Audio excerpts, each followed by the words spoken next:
U.S. forces have carried out another strike on an alleged drug trafficking boat in the Caribbean this week, bringing the confirmed death toll from these strikes to nearly 70 people. But months into the operation, major questions remain unanswered. According to interviews by MSNBC with congressional officials, human rights monitors, and journalists in the region, as many as 50 of those killed in U.S. drone strikes across the Caribbean and Pacific remain publicly unidentified. We don't know their names. Their families don't know where they are. And the U.S. government, according to two congressional officials, may not know either. Local reporters tell MSNBC that relatives of the dead are afraid to speak out, fearing retaliation from drug traffickers, their own governments, or even the United States. In a rare show of bipartisanship, House Republicans and Democrats are demanding answers.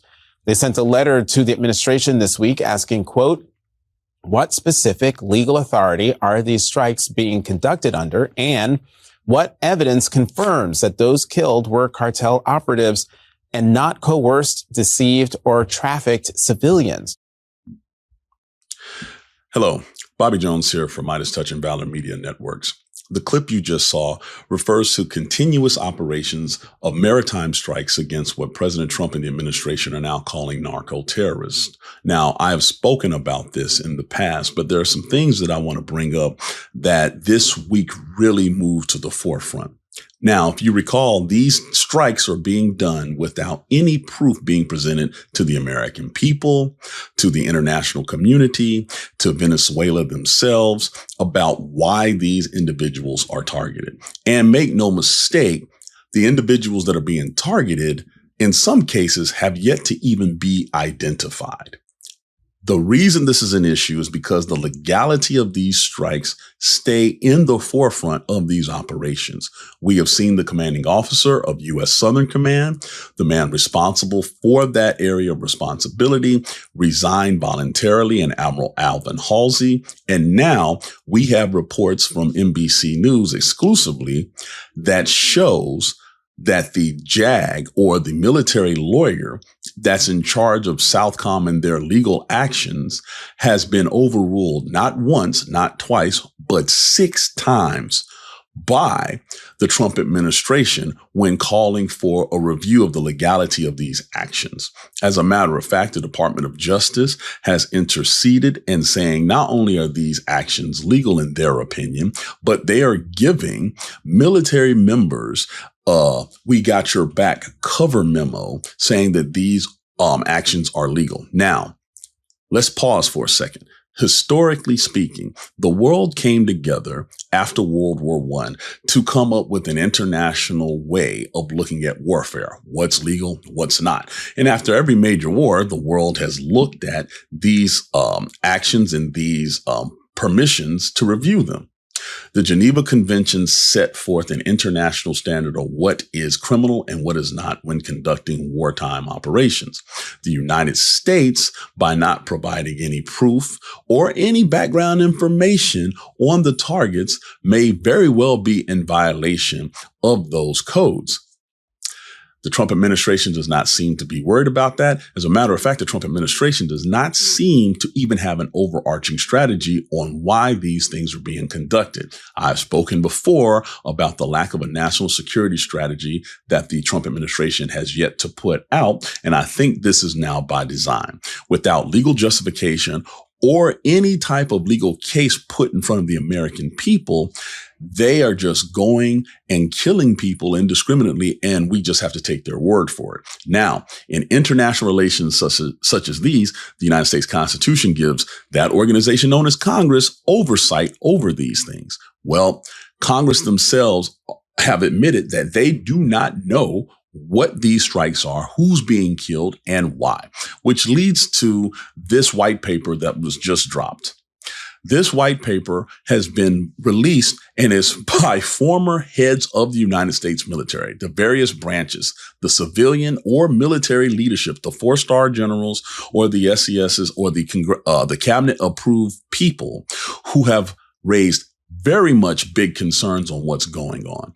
They do not agree with the direction that the United States military is being used by the current administration. And unlike other people just complaining about it, they have the experience and they give you specific reasons as to why they have a problem with it. In the white paper that is titled The Perils of Politicizing the U.S. Military, these former leaders have 5 specific things that they are concerned about. Number 1, politicization of the military overall, basically being used for partisan purposes and not the national defense. This removes the fundamental trust that the American people and international organizations and countries have in the American military when they're being seen as a tool or an instrument of a political agenda. Number 2, the norms and the laws and the traditions that separate civilian and military relations have been totally eradicated in the first 10 months of the Trump administration, and there are dire consequences long term for that. Number 3, the accepting of domestic deployments, which at one point was seen extremely extraordinary, like cases like Hurricane Katrina or the LA riots after the Rodney King verdict or the desegregation of Southern schools in the 1950s. Those were seen as extreme, unique cases. But now we have various military units patrolling the American streets like they are local law enforcement.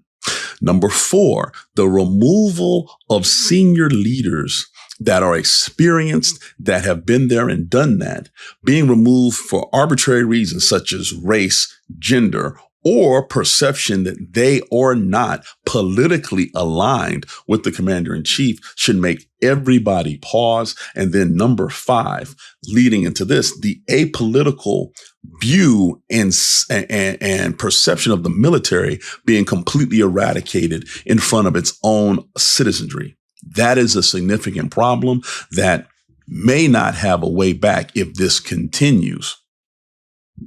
So these 5 various concerns that these leaders are pointing out show in no uncertain terms the long-term ramifications of a military that's politicized. But most importantly, we're seeing all of this happen not only in real time, but we're seeing the results of such actions. The fact that military members are having to seek separate legal counsel outside of the Department of Defense is terrifying. What that means is the military commanders that are being ordered to execute these raids and to do all the various things that Trump is telling them to do not feel like they have an unbiased, nonpartisan, legal authority that they can go to make sure that they are in compliance with international law and even United States domestic law. That should make everybody pause. But the reason that they feel this way is because amongst the first things that the president of the United States and the Secretary of Defense did when taking over was get rid of the senior military lawyers in each branch of service. People who rose through the ranks by being apolitical, working for various presidents and the 2 different political parties throughout their career. Now they feel as though, the military commanders feel as though they have people in those positions who are just going to rubber stamp whatever Hegseth or Trump wants. That is extremely dangerous because the legality, that restraint that the American military puts on itself is now questionable.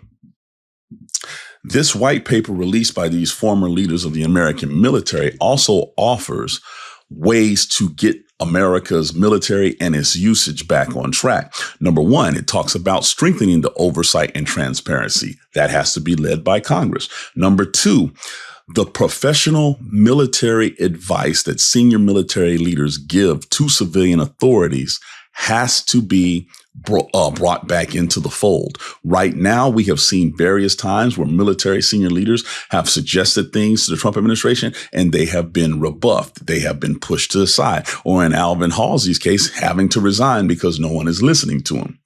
We also have to protect the legal and advisory independence of the military and its JAG Corps. We have to allow them to give unbiased, realistic legal analysis without fear of reprisal.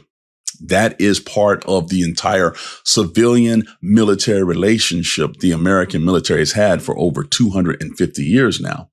The other thing, number 4, that we have to look at is what the military deploys for, where it deploys, and why it deploys. It is not a peacekeeping force. It is not a local law enforcement agency. It is an actual military where if they step foot somewhere, the political and military dynamics of that area of the world changes to include the United States. This is why the United States has typically never allowed the military to do what it's doing now. And then finally, connected to that role, part number 5, the military has to go out of its way to reestablish its trust with the American citizens. The American military knows that they work for the American people. However, the current administration makes it seem like the American military works for one individual, and that is to keep the American public in line. That is not, I repeat, not how the American military operates. As a matter of fact, that is one of the major reasons the American Revolution happened in the first place. So what we're seeing is a complete shift in dynamics. You have the most senior people to ever work in the United States military trying to raise the warning flag now. But right now, we're going on almost 100 people killed in international waters without any justification, a military that is occupying its own American cities, and we are seeing no congressional oversight, and we're hearing no justification from the commander-in-chief or the secretary of defense. And that, ladies and gentlemen, should make everybody pause. Love this video? Support independent media and unlock exclusive content, ad-free videos, and custom emojis by becoming a paid member of our YouTube channel today. You can also gift memberships to others. Let's keep growing together.